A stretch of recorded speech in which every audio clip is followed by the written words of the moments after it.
तो बुलेटिन की शुरुआत करते हुए विस्तार से चर्चा। उत्तर प्रदेश में 2022 के विधानसभा चुनाव से पहले कांग्रेस को बड़ा झटका। दिग्गज नेता और पूर्व केंद्रीय मंत्री जितिन प्रसाद बीजेपी में शामिल हो चुके हैं। पीयूष गोयल ने बीजेपी में उनको शामिल कराया है। बीजेपी का दामन थाम लिया। बीजेपी नेता और केंद्रीय मंत्री पीयूष गोयल ने पार्टी की सदस्यता दिलाई। इस मौके पर पीयूष गोयल ने कहा, जितिन प्रसाद उत्तर प्रदेश की सेवा में लंबे समय से मौजूद हैं। उनकी सिर्फ 27 साल की उम्र थी जब पिता जितेंद्र प्रसाद का निधन हो गया। तब से जितिन यूपी की सेवा कर रहे हैं। उत्तर प्रदेश की राजनीति में उनकी बड़ी भूमिका रही है। जितिन प्रसाद ने पार्टी की सदस्यता लेने के बाद कहा, उन्होंने कांग्रेस को छोड़कर बीजेपी में शामिल होने का फैसला बहुत सोच समझ कर लिया है। ध्यान दीजिए, ये शब्द बहुत सोच समझ कर लिया है। राष्ट्र के नाम पर कोई राजनीतिक दल है तो वो एकमात्र बीजेपी है। जिस दल में था, मुझे महसूस होने लगा कि हम लोग राजनीति करने लगे हैं। राजनीति माध्यम है, दल भी माध्यम है, लेकिन जब हम लोगों के हितों की रक्षा नहीं कर सकते तो फिर ऐसी राजनीति का क्या महत्व। मैं ज्यादा बोलना नहीं चाहता हूं, मेरा काम बोलेगा। मैं बीजेपी कार्यकर्ता के तौर पर सबका साथ, सबका विकास और एक भारत श्रेष्ठ भारत के लिए काम करूंगा। आपकी टीवी स्क्रीन पर दो चीजें आप देख पा रहे हैं, एक जितिन प्रसाद का राजनीतिक सफर और दूसरा जितिन प्रसाद किस तरीके से भारतीय जनता पार्टी कमल थाम लिया हाथ का साथ छोड़कर।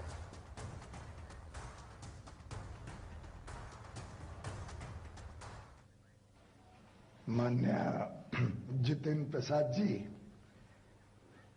छोटी आयु में भी उन्होंने जिस प्रकार से पूरे उत्तर प्रदेश में दौरा किया, उत्तर प्रदेश के अलग अलग जिलों में जाके अपनी प्रतिभा से, अपने काम से लोगों का दिल जीता।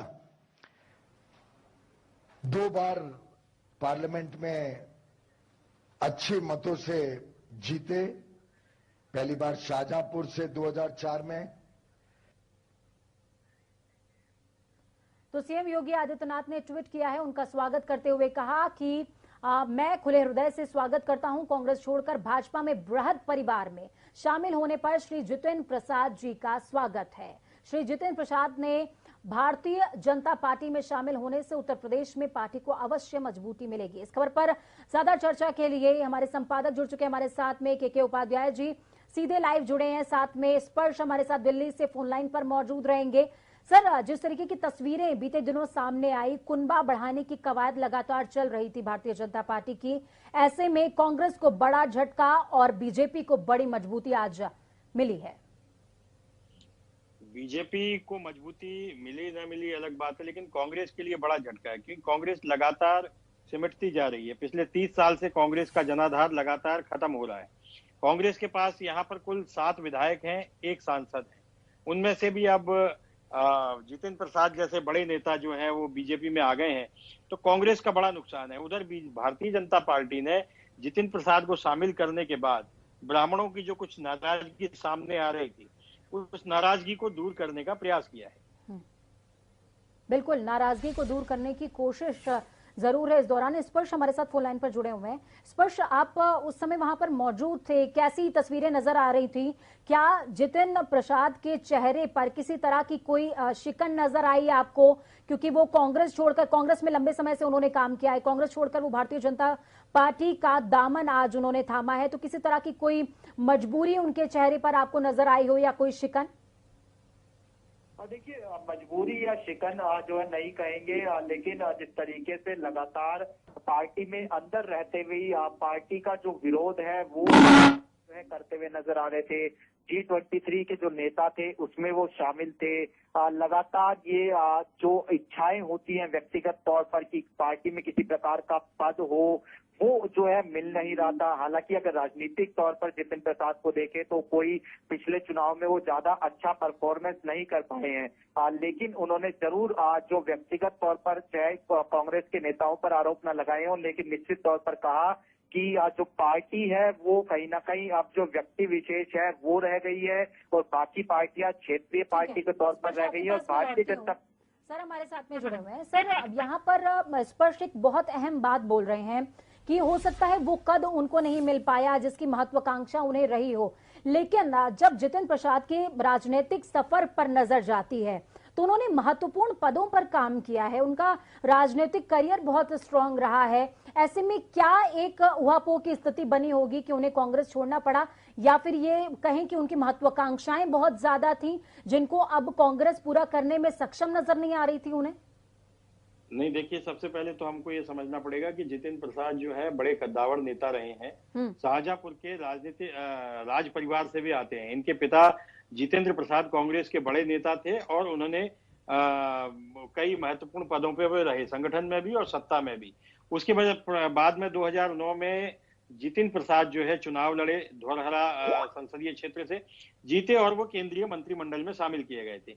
ये माना जाता था कि जितिन प्रसाद जो है राहुल गांधी की कोर टीम के मेंबर हैं। लेकिन पिछले 2 साल से हम देखते आ रहे हैं कि राहुल गांधी के जितने भी कोर टीम के सदस्य हैं वो एक एक करके कांग्रेस को छोड़ते जा रहे हैं।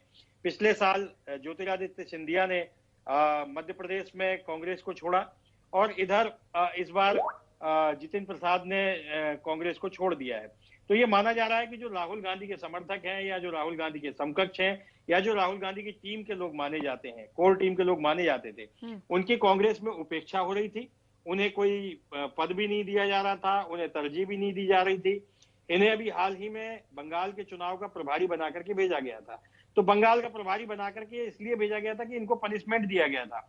आपको याद होगा कि कुल पिछले साल 23 लोगों ने कांग्रेस नेतृत्व को एक चिट्ठी लिखी थी सोनिया गांधी को, जिसमें उन्होंने असंतोष जाहिर किया था कि कांग्रेस में आमूलचूल परिवर्तन की जरूरत है। उनमें जितिन प्रसाद भी एक थे। तो तभी से ये कांग्रेस के तो निशाने पे थे ही, और लेकिन इनको कोई पद मिल नहीं रहा था, ना इनको कद मिल रहा था। सेम ज्योतिरादित्य सिंधिया के साथ था। ज्योतिरादित्य सिंधिया मध्य प्रदेश के बड़े नेता थे, लेकिन उन्हें न मुख्यमंत्री बनाया गया, न प्रदेश अध्यक्ष बनाया गया। जितिन प्रसाद कांग्रेस में प्रदेश अध्यक्ष पद के बड़े दावेदार थे, लेकिन उनके साथ वही हुआ और वो एकदम किनारे कर दिए गए।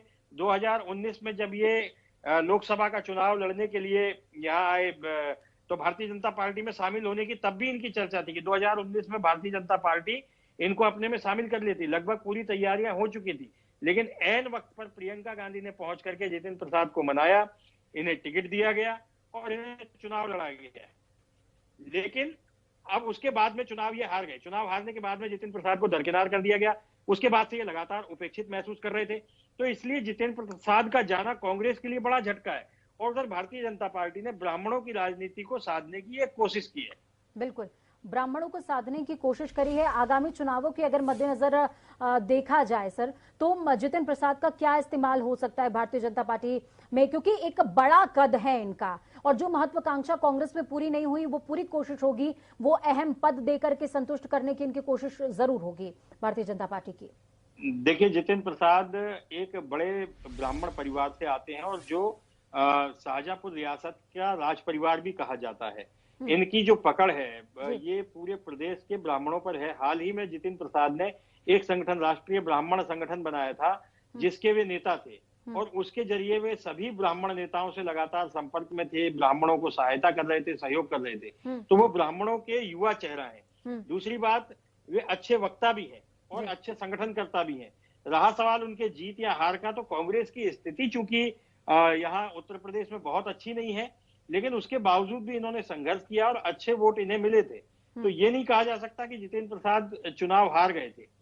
चुनाव हारे कांग्रेस की वजह से, लेकिन अब चूंकि उनके पास भारतीय जनता पार्टी जैसा संगठन है, जैसा उन्होंने खुद कहा कि अब वे राष्ट्रीय पार्टी में आ गए हैं। क्षेत्रीय दल, बाकी देश में क्षेत्रीय दल बचे हैं, एकमात्र राष्ट्रीय पार्टी है, वो है भारतीय जनता पार्टी। तो अब वो भारतीय जनता पार्टी में आ गए, तो भारतीय जनता पार्टी का काडर भारतीय जनता, बहुत बड़ा संकेत कांग्रेस के लिए भी है कि ग्राउंड जीरो पर उन्हें काम करना पड़ेगा, अपने नेतृत्व को तब्दील करना पड़ेगा, साथ में संगठन की मजबूती पर बहुत ज्यादा जरूरत है अब कंसंट्रेट करने की कांग्रेस को। बहुत बहुत शुक्रिया सर हमारे साथ जुड़ने के लिए, अहम जानकारी साझा करने के लिए। स्पर्श, आपका भी बहुत बहुत शुक्रिया, आप दिल्ली से हमारे साथ में जुड़े, अहम जानकारी आपने साझा करी है। खबरों में आगे बढ़ेंगे तो वहीं जितिन प्रसाद के भाजपा में शामिल होने पर कांग्रेस के प्रदेश अध्यक्ष अजय कुमार लल्लू ने इसे कांग्रेस के साथ विश्वासघात बताया। पूरे मामले पर हमारे संवाददाता संजीव कपासिया ने अजय कुमार लल्लू से खास बातचीत करी है, सुनिए। राहुल के सदस्य के तौर पर स्थापित और उत्तर प्रदेश में कांग्रेस के बड़े ब्राह्मण चेहरे जितिन प्रसाद आज भाजपा में चले गए। सर, कितना सियासी नुकसान होगा उत्तर प्रदेश में, क्योंकि ब्राह्मणों के बड़े चेहरे के तौर पर देखे जाते थे जितिन प्रसाद। देखिए, कांग्रेस पार्टी ने जिसको मान दिया, सम्मान दिया, विधायक बनाया, सांसद बनाया, मंत्री बनाया, पश्चिम बंगाल का प्रभारी बनाया, और आज जिस तरह का उन्होंने विश्वासघात किया, मुझे लगता है कि आने वाले दिन में उनकी पहचान अब मिटने का संकट हो गया। उन्होंने पार्टी के साथ विश्वासघात किया है। आखिर क्या वजह है अजय जी कि जब चुनाव आते हैं कांग्रेस के बड़े नेता टूटने लगते हैं? 2017 के विधानसभा चुनावों की बात करें तो आपकी प्रदेश अध्यक्ष रीता बहुगुणा जोशी चली गई थी। अब चुनाव आने वाले हैं उत्तर प्रदेश में, तो बड़े ब्राह्मण चेहरे के तौर पर स्थापित जितिन प्रसाद चले गए। देखिए, भाजपा को डर किससे है? कांग्रेस से है। ईडी, सीडी सब लगाकर पिछले समय पश्चिम बंगाल में तमाम नेताओं को तोड़ा गया। परिणाम क्या हुआ? और निश्चित तौर से जिसकी पहचान मान कांग्रेस पार्टी ने बनाई और जिस तरह उन्होंने कांग्रेस पार्टी के साथ विश्वासघात किया, वक्त बताएगा। कहीं भी जाए, अब कुछ होने वाला नहीं। आप उत्तर प्रदेश के प्रदेश अध्यक्ष हैं। उत्तर प्रदेश सियासी लिहाज से देश का सबसे महत्वपूर्ण राज्य है। क्या सियासी नुकसान होगा जितिन प्रसाद के जाने का? नहीं, मैं नहीं समझता कि कोई नुकसान होगा। बिल्कुल, ये थे कांग्रेस के प्रदेश अध्यक्ष अजय कुमार लल्लू, जिनका साफ तौर पर कहना है कि कुछ लोगों को सत्ता सुख भोगने की आदत पड़ गई है और जितिन प्रसाद के भाजपा में जाने का असर उत्तर प्रदेश में कांग्रेस के द्वारा लड़े जाने वाले चुनावों पर नहीं पड़ेगा। वीडियो जर्नलिस्ट आशीष के साथ संजीव कपासिया, जनता टीवी, लखनऊ। तो वहीं दूसरी तरफ राजधानी में हलचल है। उत्तर प्रदेश बीजेपी के सियासी समुद्र से एक बार फिर लहरें तेज हो गई हैं। सीएम योगी 4 बजे से आवास पर बैठक करने वाले थे। फिलहाल अभी यह बैठक शुरू नहीं हुई है क्योंकि सुनील बंसल बताया जा रहा है कि अभी रास्ते में है। इस बैठक के लिए भाजपा प्रदेश अध्यक्ष स्वतंत्र देव सिंह को पश्चिम उत्तर प्रदेश दौरे से बुलाया गया है, वापस रद्द कर दिया गया। तो वहीं बीजेपी महामंत्री सुनील बंसल ने भी अपना बनारस का दौरा रद्द किया है, वो अभी रास्ते में है और ये बैठक कुछ ही देर में शुरू हो जाएगी।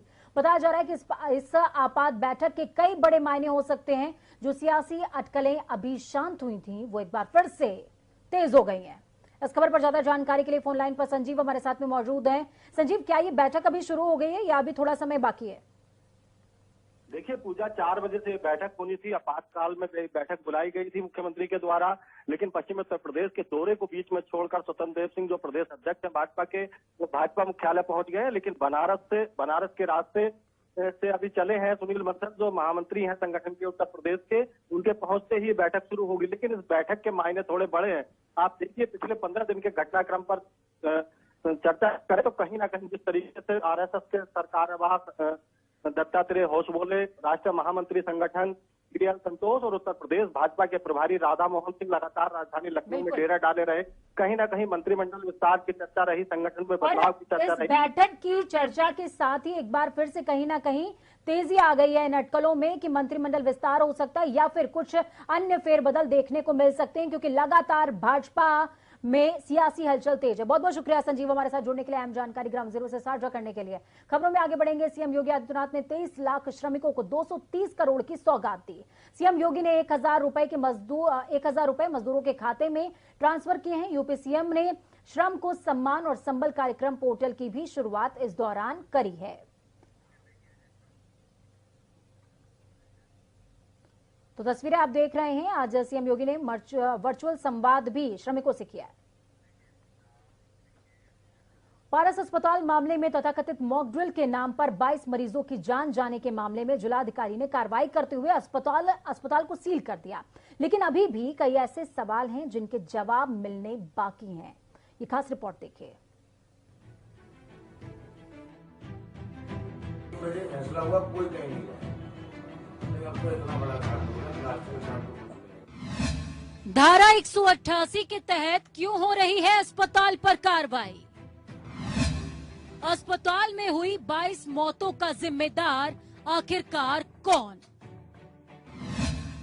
अभी तक क्यों नहीं हुई अरिंजय जैन की गिरफ्तारी? डीएम साहब क्यों दे रहे हैं मामले में सफाई? किसी आपदा से निपटने की तैयारी के लिए आपने मॉक ड्रिल के बारे में तो सुना होगा।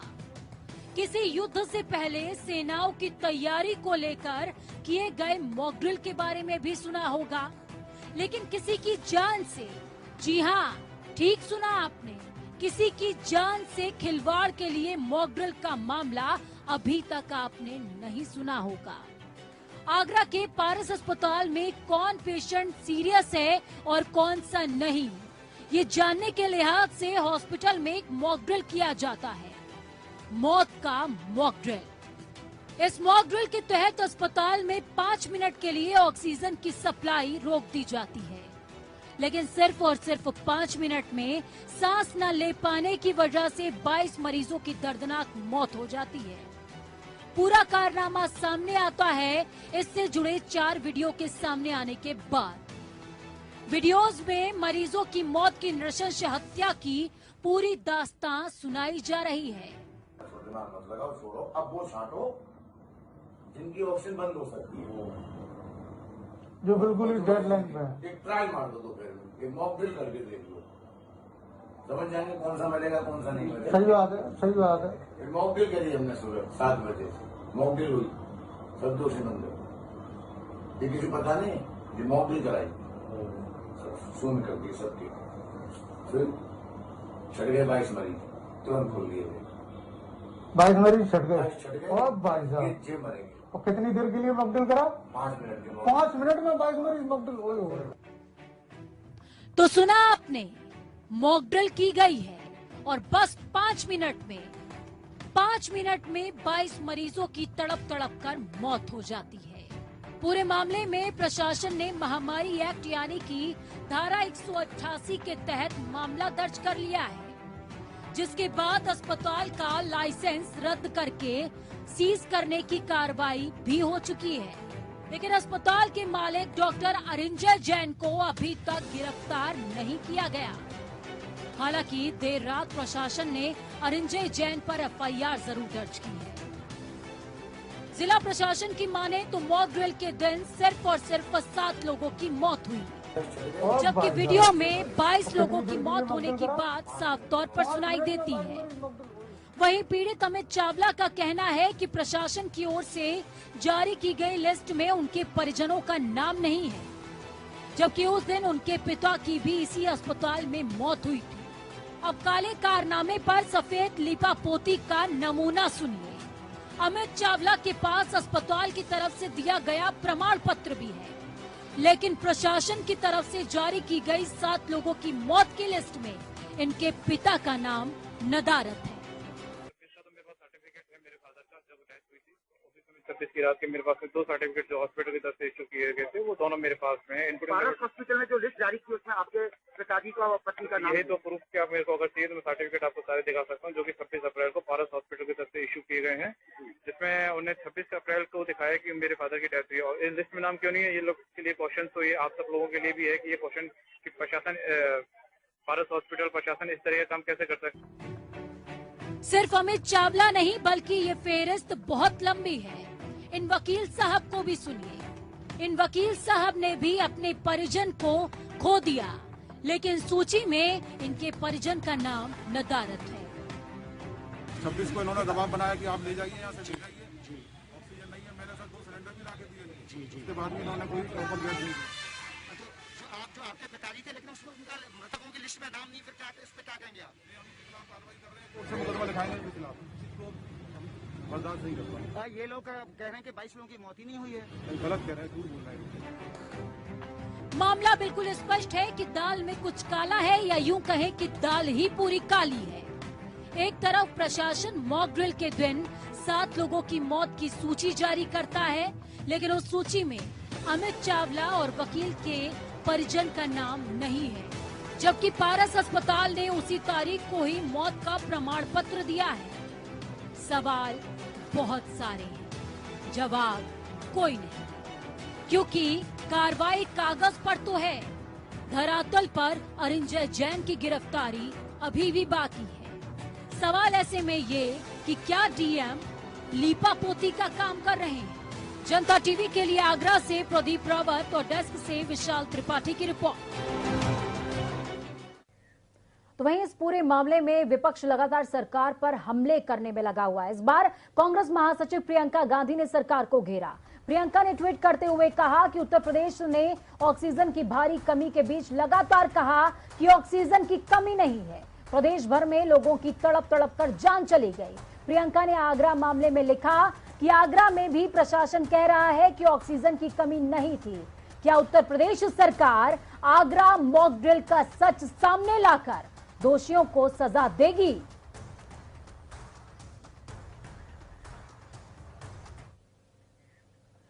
वक्त यहां पर छोटे से ब्रेक का। ब्रेक के उस पार खबरों का सफर लगातार जारी है। बने रहिए जनता टीवी के साथ, क्योंकि हमें आपकी ताकत। अपना और अपनों का बहुत ज्यादा ख्याल रखिए। नमस्कार।